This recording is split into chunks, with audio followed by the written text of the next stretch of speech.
近日，新上任的美军印太司令帕帕罗口出狂言，声称一旦中国大陆武力攻台，美军方将实施一项名为“地狱警官”的战略计划，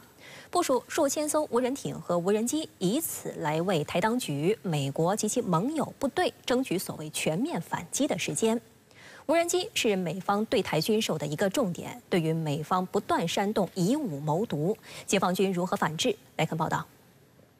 美国《华盛顿邮报》10号引述新上任的美军印太司令部司令缪塞尔·帕帕罗海军上将，在此前新加坡相会期间与该文作者乔西·罗金交谈时所透露的内容，宣称美军印太司令部制定了一个名为“所谓地狱警官”的战略计划，其内容为假定大陆武力攻台，美军将部署大量无人潜艇、无人水面舰艇和无人飞机，以拖延时间，为台当局、美国及其盟友部队争取所谓全面反击的机会。 帕帕罗还宣称，中国大陆可能会采取快速且突然的攻击策略，以期在国际社会做出反应之前完成行动。他认为，必须确保2027年前后，美军及其盟友拥有所谓绝对制胜的能力。 按照美国自身的政治传统，就是所谓的对盟友伙伴的承诺是一回事，但是如果真的是要派美国人、美国大兵到前线去，那么这就是另外一回事了。所以说，这也是为什么美方会现在把这个焦点放在所谓的无人作战的这样一个新领域之上。就是我们从“地狱景象”这个名字就可以看出来美方实际上对于所谓的台海冲突、所谓的台海代理人战争的这种真实的心态，那就是毁台或乱华。那么也就是说，就是要把台湾、台海变成一个所谓的地狱一样的景象那么从中美方才能够达到拖延中国大陆的这样一个国家统一和民族复兴进程的这样一个总体的战略目标。深圳卫视注意到，该文作者乔西·罗金撰写大量涉华专栏文章，恶意向中国泼脏水，发布所谓独家新闻博眼球。在疫情期间，还曾编造病毒来自武汉实验室的假消息。分析认为，他的文章很可能是来自美国军方的命题作文，意在渲染所谓中国威胁论，为美军索要军费提供宣传材料。这次他撰写的文章就提到，今年3月，美国国防部提出复制者计划，拟投入10亿美元发展大规模无人作战能力，以抗衡解放军在人员、舰船和武器数量方面的巨大优势。但乔西·罗金认为，美军无人机群的具体交付时间仍不明确，即使地狱警官战略付诸实施，单靠无人装备也无法匹敌解放军的大规模军事力量。 实际上，不少美国智库学者都认为，中国的军用无人机技术同样先进。去年4月，解放军现役最大型无人机 TB001首度以逆时针方式绕行台军所谓防空识别区。 本月初，台防务部门证实，解放军曾在3小时内出动23架次军机台海联合战备警巡，其中就包括无人机，显示解放军的有人、无人机种配合能力已经达到了相当高的战备水平。 中方现在的无人机作战水平，不管是从技战术水平，还是从成本优势，还是包括相关的产供业链的一个完整度，那么实际上都是可以说是在世界上是居于领先地位那么美方想要达到他的这样一个目的恐怕也是非常困难。 台海军退役军官许绵延12号质疑，美国的无人系统部队是否已经成型，技术是否成熟，战力到底如何，这一切还都是未知数。在他看来，所谓地狱警官计划不过是口头贺阻。他强调，台海一旦爆发战争，台湾根本没有胜算，台湾民众应该要看懂这件事，不要轻易把命运交给别人。 帕帕罗所谓地狱警官的论述骇人听闻，有岛内网友看不下去了，留言称这不过是美军抢预算的日常，只是不要在那边拱火。香港中评社评论指出，美军这次使用的地狱警官这一表述十分恐怖，一旦美军把台海变成无人地狱，台湾起飞变成焦土，又将置岛内民众的生命福祉于何地？ 深圳卫视注意到，在5月31号在新加坡相会的一场名为“在亚太的威慑与保证”的特别会议上，中国外交部前副部长、前驻美大使崔天凯就与帕帕罗进行了同场交锋。帕帕罗当时宣称，强调美国将继续加强对战略对手的一体化威慑，并持续推动建设所谓的富有活力的联盟和伙伴网络。 崔天凯则指出，真正具有战略意义和真正重要的是我们如何认识世界，如何认识自己，以及如何认识我们在这个瞬息万变的世界中的关系。If we see each other as potential or real rivals, if we will see today's world still as an arena for great power rivalries, if we believe that we should be engaging in zero-sum rivalries among the major powers, then it makes all the difference. Then we might have to resort to deterrence more than necessary. And deterrence could very well escalate into real threat or even open conflicts. 值得警惕的是，美方日前批准3亿美元的对台军售计划，为了争抢民进党当局的凯子军购订单。日前，有27家美国军火商窜台推销武器。据台湾《中国时报》报道，美国军火商洛克希德马丁公司、雷神导弹与防务公司等厂商成立美国馆联合参展，其中无人机将成为该展的重头展品。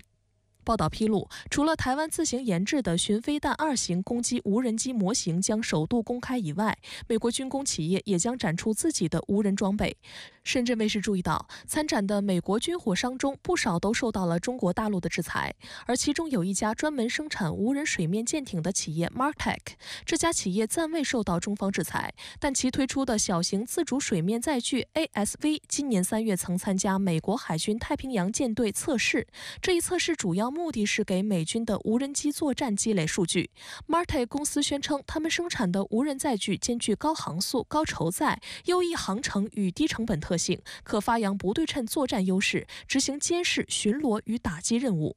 针对近期美国和台湾地区的军事勾连，在12号的国台办记者会上，发言人陈斌华严正敦促美方停止售台武器，停止武装台湾。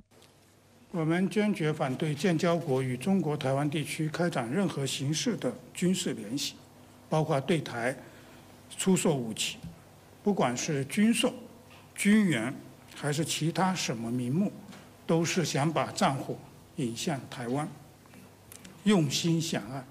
此外，据隶属美国国防部的导弹防御局日前公布的公告，美国计划自今年10月起，未来10年内每年在关岛进行最多2次实弹导弹飞行测试及防御演习，以开发集成导弹防御系统。根据报告，首次测试将从关岛的安德森空军基地发射宙斯盾武器系统的标准3拦截导弹，对抗从距离关岛东部800海里、6100米高空发射的中程弹道导弹。之后的测试将以类似方式开展，但会使用不同的导弹拦截系统，包括爱国者 PAC-3 MSE 系统、萨德反导系统等。